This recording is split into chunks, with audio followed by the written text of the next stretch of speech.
Okay, so should I be intrigued, be happy for them, or don't want to know? I feel like one of the top two is probably for Lynn's. Uh, would one of them be for Raphael? I don't know. I'll go with I don't want. I mean, it's none of my business right now. But maybe one day we'll take a crack at that and see what happens. But for now, I'm I'm good, Linz. You're like last on my list of guys, so we'll just leave that alone for now. What you get up to is your own business. I don't want to know. But don't you think he's a bit young for you? And he's so sweet and eager to please. You're probably just twisting his mind. Oh dear. We're probably, I mean, I guess we're a little bit older than him, I think, from what we gathered. But we're gonna get together with this guy one day, Janet, and then we'll hear you singing a different tune. Because you're wishy-washy like that. And we lost our affection with him. Oh well. If it were true. If? I've never touched him. I just wanted to see what you'd say. If all you're going to do is jerk me around... Would you prefer that we be honest with each other? Yes? Then tell me who you work for. I don't work for anybody. A solo operative. What is your target? I don't know what you're talking about. I'm disappointed, Miss Janet. I thought we were going to be honest. All I want is to go home. Perhaps you do. Perhaps you've already found your little memento. What are you hiding under that dress? What? Your partner was concealing a gun, but I've already seen you undressed. Your weapon would have to be quite small. Shall we see? Touch me and I'll kick your ghoulies into next week. Ow! My, how perverted of you. Ah! It's gotta be either Nathaniel or Alvin.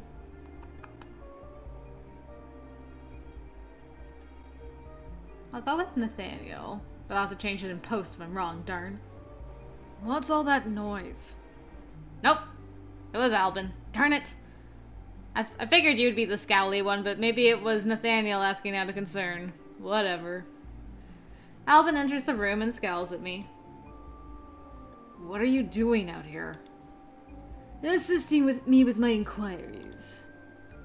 Alvin rolls his eyes, apparently not appreciating Lynn's odd turns of phrase. Nathaniel said I should fetch everyone for dinner. You're letting Bradley out? He can starve for all I care. She doesn't object to that. We follow Alvin to the dining room where Raphael waits for us. There you are. Janet, what would you like for dinner? Janet is in a hurry to leave. If you'll come with me, we can... You need to eat. You skipped lunch already today. Oh, all right. Linz and Alvin seat themselves at the table. Is Nathaniel coming? He's fetching the wine. Now, what do you want for dinner? What's available? Eggs, mushrooms, some chicken, 2 bags of salad, pizza, frozen raspberries, baguettes, garlic bread, a couple of tuna steaks, potatoes, corn on the cob, a roast. It's really easier if you say what sort of thing you like. A grilled mushroom sandwich sounds nice. What is on a grilled mushroom sandwich? If it was just mushroom on a sandwich, then... Nathaniel enters carrying 2 bottles of wine. Would you care for a glass? I'm underage. Really? How old are you? 19. Trying to think... I don't know what the drinking age is in England. In America, it's 21. In Canada, it's 19. That's old enough. I think it is in Europe, but not around here. Okay, maybe I was mistaken when I thought this took place in... I thought it did, but maybe not. Or is England not considered part of Europe? I just don't know. I suppose Nathaniel's parents have been giving him wine since he was a child. Don't worry, I don't drink either. I'll go check on the food. As he bustles off to the kitchen, Nathaniel pours a glass of red wine and hands it to Albin without being asked. Linz? Up to you. Whatever you think would go best. Nathaniel pours half a glass of white. Take it slow. You'll enjoy the flavor more in small amounts. Linz takes the glass and swirls it thoughtfully before allowing a tiny bit to pass his lips. I've never really understood the appeal. There are better tastes and faster routes to drunkenness. But you look more romantic, drunk on wine than on vodka. He salutes Nathaniel with his glass and takes a sizable sip. One of these days I should find some absinthe. Ah yes, the true artist beverage.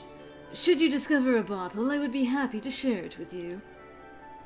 You do know that's illegal. Illegal? It developed an unfortunate reputation for causing hallucinations and madness. Most likely because it was popular with artists, and many of them are at least half mad to begin with. Albin hides a cough behind his glass. There are dangers to any drug, legal or illegal. The distinction is usually made by politicians, not scientists. Still, if it's the law... Have you never broken a law? I don't think so. Would you ever know? There are so many laws in the world. You could be violating one right now. Some laws are outdated, or misguided, or written by bigots and fools. Then you should fight to change the laws. And if there isn't time? Well, I guess if it were something really important, then I'd have to think about it. I'm not sure what would be that important, though. What things are important to you? My schoolwork? I snorted as I said it because I'm like, that sounds so stupid. Albin snorts. In other words, there's nothing in your life worth making sacrifices for. Hey, I work hard for my grades. When I get out of here, I'm probably not going to get any sleep until Monday in order to finish my homework on time. And there's the rub. Sitting around chatting like this, I can almost believe that these are my friends, that this is a dinner party. I can almost forget about Bradley completely. Girl, we're trying to be on Bradley's route. This is not working out.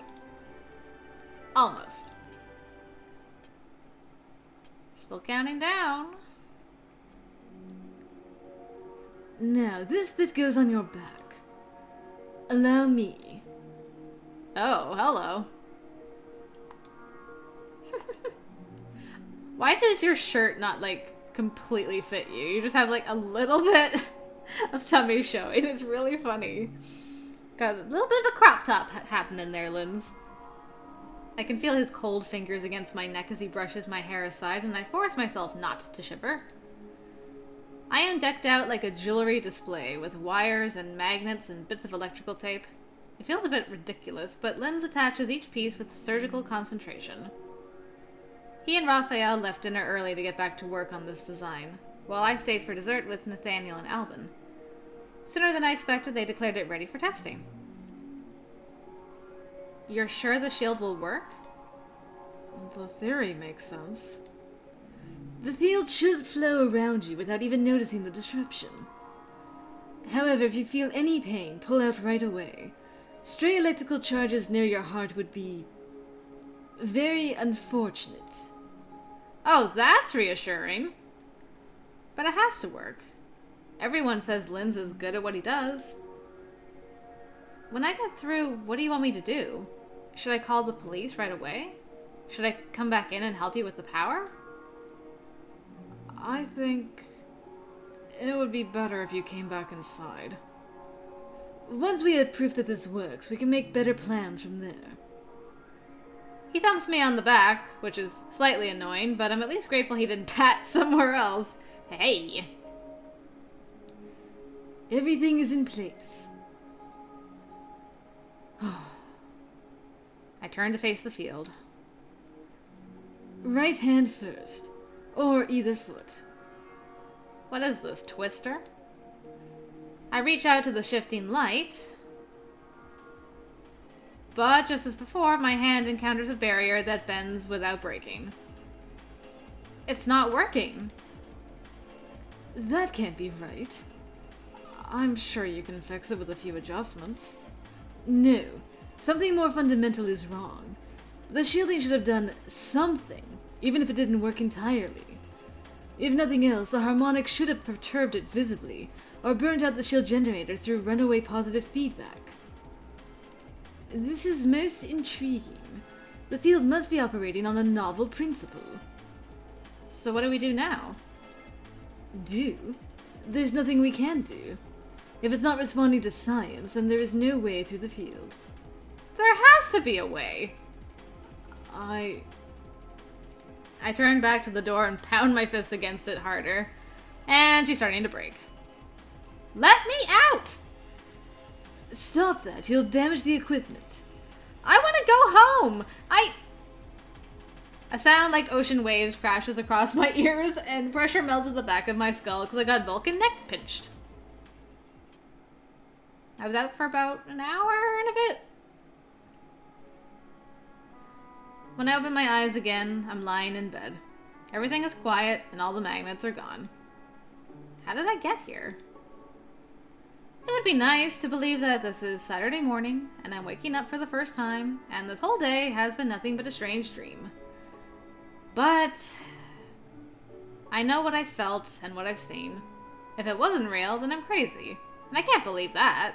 So I have to believe that everything is as it seems. Oh, hello. Nice of you to stay here. You're awake. Thank goodness. What happened? You, fainted. I have never fainted in my life. Well, you were sort of overexcited and screaming, and Lynn's knocked you out. I knew it would be him. He punched me? No. It's a thing he can do with nerves. You know, Star Trek. You ever watch it? Well, it still gave me a headache. I wonder if you can teach me how to do that. The first best logical thought to have after that. Anyway, if you're feeling okay, we're all meeting downstairs to talk about what to do next. I'm sorry about this. It's not your fault. I'm not actually certain how okay I'm feeling. I've never been unconscious before, that I know of.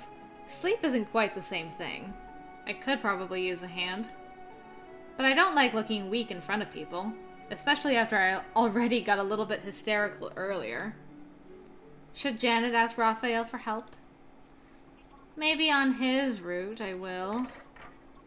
But I don't think that's strictly necessary right now.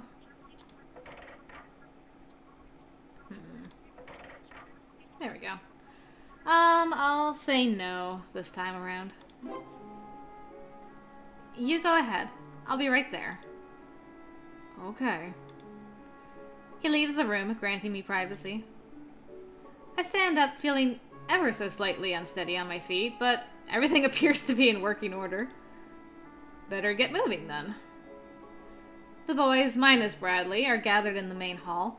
Albin leans against a pillar, looking unconcerned. Nathaniel appears more agitated, pacing back and forth in a small space. As for Linz, he's looking up the stairs, at me. As I take a seat beside Raphael on the steps, he begins. Oh, this music. As you all know, there are force fields around all the doors and windows, preventing anyone from leaving the house. There is also a force field preventing us from turning off the power manually. Nathaniel frowns at that. Get on with it. All is not lost. I have set up a process which will build up power until it finally burns itself out completely. How long will that take? Approximately 4 days. Ah, now I get the timeline down. Interesting. So that's how long until the power goes out enough, I guess, around the door for us to leave? 4 days? Please, don't start screaming again. You can't expect me to stay here for 4 days. I'm afraid the decision is out of your hands. No one is getting in or out. What about food and water? And toilet paper. Albin here with the real concern. We'll take inventory of what we have on hand and plan accordingly. The water, at least, still seems to be coming through. Also, we should feed Bradley. Do we have to? We can't starve him for 4 days. We can't leave him locked in a room, either. Everyone turns to stare at me. Think about it. He'd have to use the bathroom. You mean he's been in there practically a whole day already? Like, guys, you haven't let him out to, like, use the bathroom? Or given him any water or anything? Poor Bradley. Bad for the floors. So what would you propose we do with him? Me? I believe that's what I asked. Well, do you have a bedroom with an ensuite? Not that I'm willing to allow him into. What about the upstairs bathroom, then? It's big enough. So you're not going to insist that we let him out? I don't know if he's crazy, or you are, or both. But he's the one who had the gun. Arguing to let him out wouldn't do any good. Bradley knows that. They're not going to trust him, and maybe they're right. But even if they're wrong and Bradley's right, arguing with them would just get me locked up too. Nathaniel claps his hands together lightly to draw our attention. I believe we have a plan. Linz, remove everything from the upstairs bathroom that we might need or that might be dangerous. Albin, go around the house checking on anything that might be in limited supply, such as soap and toilet paper. Take a tally of what's available. Raphael, I need you in the kitchen. Work out what food we have and how best to make it last. Then find something to feed Bradley. When that's done, we can move him to the other room. What should I do? If you could, perhaps help Raphael in the kitchen. Okay. I wonder what Nathaniel will be doing. Being in charge, I suppose. No one's complaining. We're all locked in here for 4 more days. We have to work together and fall in love to get through here.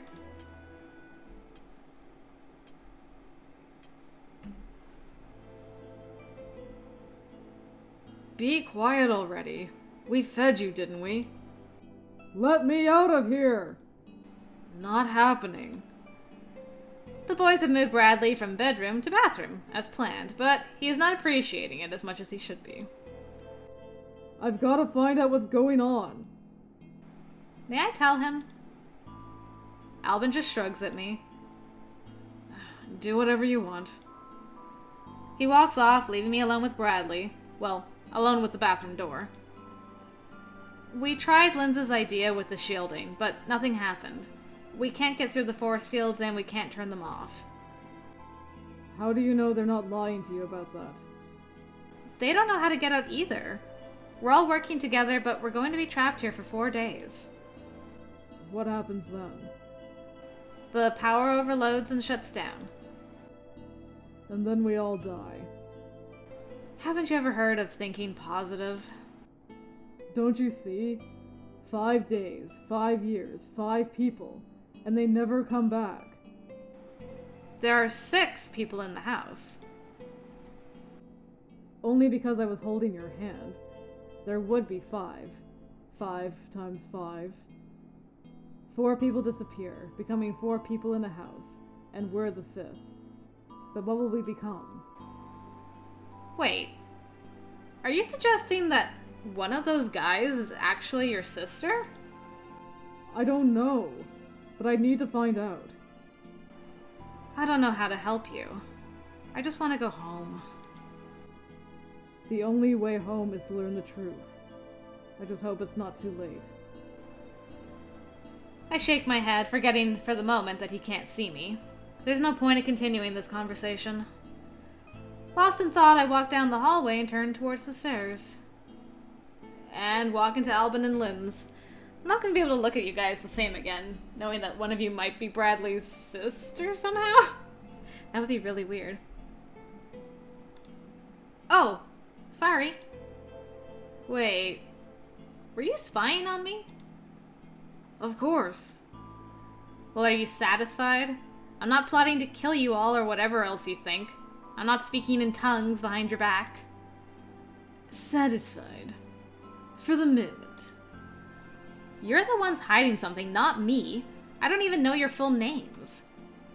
Enough is enough. Come on. I march past them, then snap my fingers in the air. Seriously? Why? What kind of person are you? You're like the worst, Janet. Heal! Head held high, I stride into the main lobby with a purpose. I don't look back to see if Linz and Albin are following. I can hear them back there, and anyway, they're more likely to obey if I act like I expect it. Raphael? Nathaniel? Everybody get in here. We need to talk. Well, I want to know what she's got. Hello, everybody. I want to know what she's got planned. Once everyone is settled, I begin. We're all going to be stuck in here together for a while, so it's only fair that we should know some things about each other. I don't know how well you guys know each other already, but I don't know anybody. And there are probably things that I ought to know to stop me from sticking my foot in my mouth. So, can we please do a basic introduction? Who are you? What do you do? And is there anything special I should know about you? I'll start. I'm 19 and a freshman at Brook. I might go pre-med or journalism, but I'm not sure yet. You might have noticed I don't take meat. I don't smoke or drink either. Now you. I hate doing introductions. I can never think of a good way to introduce myself. They look at each other. I don't know what you want to know. Well, like, you and Linz. Do you work for him? Are you related? No. We're just roommates. I don't have a job. How old are you? What about school? I'm 18. And I'm not in school. What? Why not?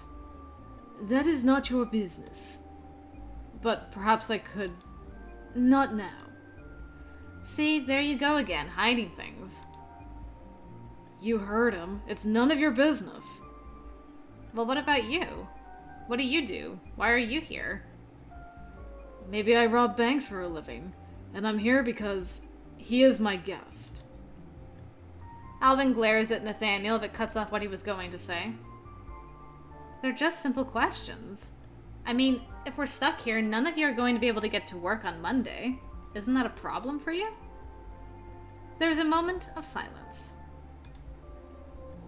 This might surprise you, but I do not actually need to work. I'm between jobs. I am a free agent. I work when I choose. Well, what about schooling? I received my bachelor's degree several years ago. As did I. I dropped out. None of you have any reason to leave this house? Isn't that a little odd? We were all here when you got here, remember? That's true. Did we accidentally crash a party or something? You know, Bradley started to get the idea that maybe those missing girls he's talking about have somehow turned into you guys, and that's why you all live in this mysterious house.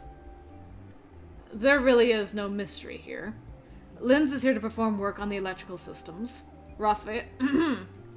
My voice cracked, excuse me. Ahem. Raphael accompanied him. Albin is my guest, and this is my home. Linz glares at Nathaniel. I wonder if what he just said is a lie, or a truth Linz didn't want revealed. So, Does that mean this whole force field mess is your fault? Albin tosses his head. This is a waste of time. I don't have to stand around and listen to you ask boring questions. He shoves himself away from the wall and exits. And I have research to do, since, as you say, this is all my fault. Wait for me. He starts to hurry after Linz and stops and looks at Nathaniel, then back again. I'm sorry. And then he's gone. But I want to help. Perhaps it would be a good idea for you to retire for the night. You've had a very strange day. I'm sure some rest would do you good. Fine. Good night. I guess. It's the middle of the night. I was having the strangest dream. I was strapped to a table while Linz covered me with tiny suction cups. Suddenly I heard a commotion and Bradley rushed into the room, pushing Raphael in a wheelbarrow. The wheelbarrow overturned, trapping Linz and Raphael underneath, and Bradley drew his sword and cut the straps that tied me down. Then we had to fight our way into the castle in time to stop Albin from marrying Nathaniel. But there were too many guards, so we had to scare them, so Bradley set me on fire. Oh yeah, I've seen this movie. Right, okay. Princess Bride, continue. And that's when I woke up. The house is quiet. Everyone else is probably asleep. I have the whole spooky mansion to myself. This is my chance to explore. It's not that I don't trust them. Well, okay. It is that I don't trust them. Not completely. Why should I? They don't trust me either. They're not going to tell me everything, so I'll just have to find out on my own. In particular, what is down in the West Wing basement? Possibly nothing. Probably just some switch boxes and storage and things, but I'd like to see for myself. I'm not an idiot. I'm not going to touch anything that might be related to the electrical system. I just want to look. Oh, the kitchen. Now, the staircase down was around here somewhere. Of course you would be haunting the halls. Well, well, what have we here? Where did he come from? Sneaking around, Janet. I was... How can Janet explain what she's doing here?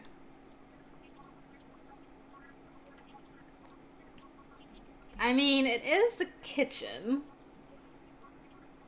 We could say we were hungry. But I feel like we could throw Linz off if we say lonely. I know we're not on his route, but I feel like if we say lonely, it might throw him off the scent. Assuming he doesn't get any ideas, but oh well. We'll try it.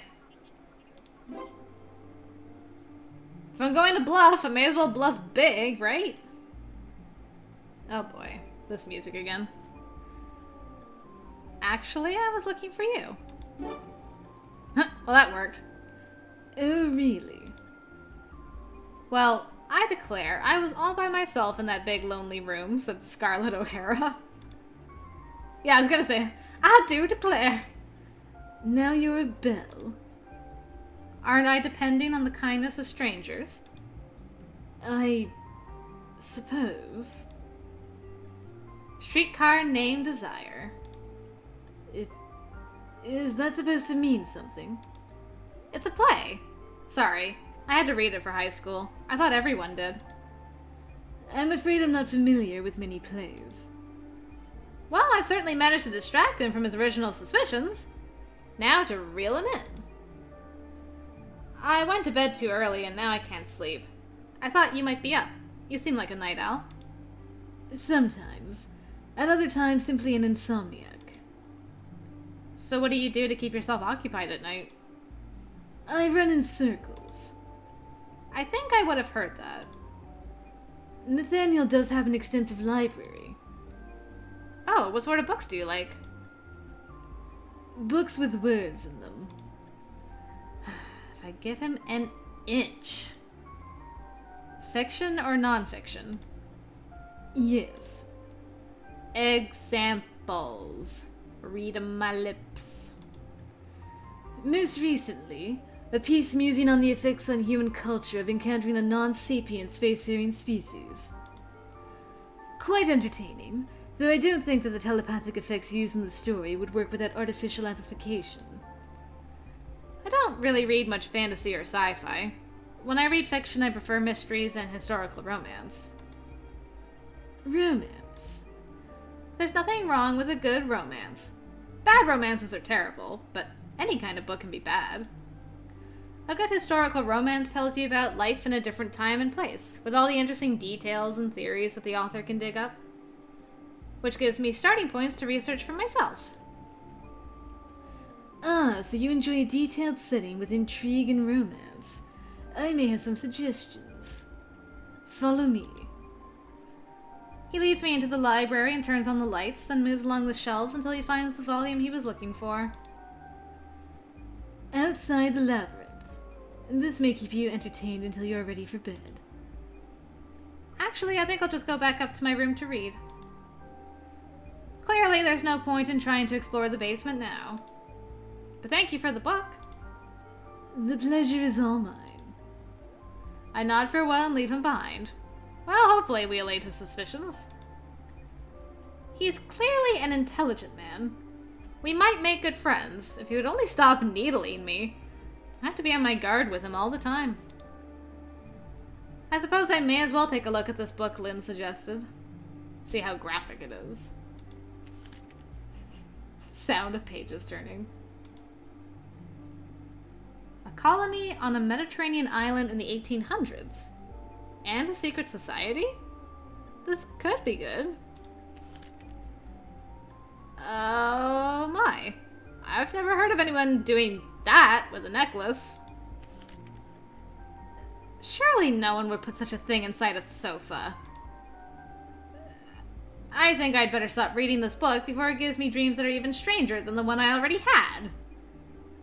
But if Lynn's thought I would be shocked, he's got another think coming. I've read steamier love scenes before, and it seduces me. I'm not afraid of words on a page. I've read all sorts of things. It's reality that I have no experience of. I should try to get back to sleep.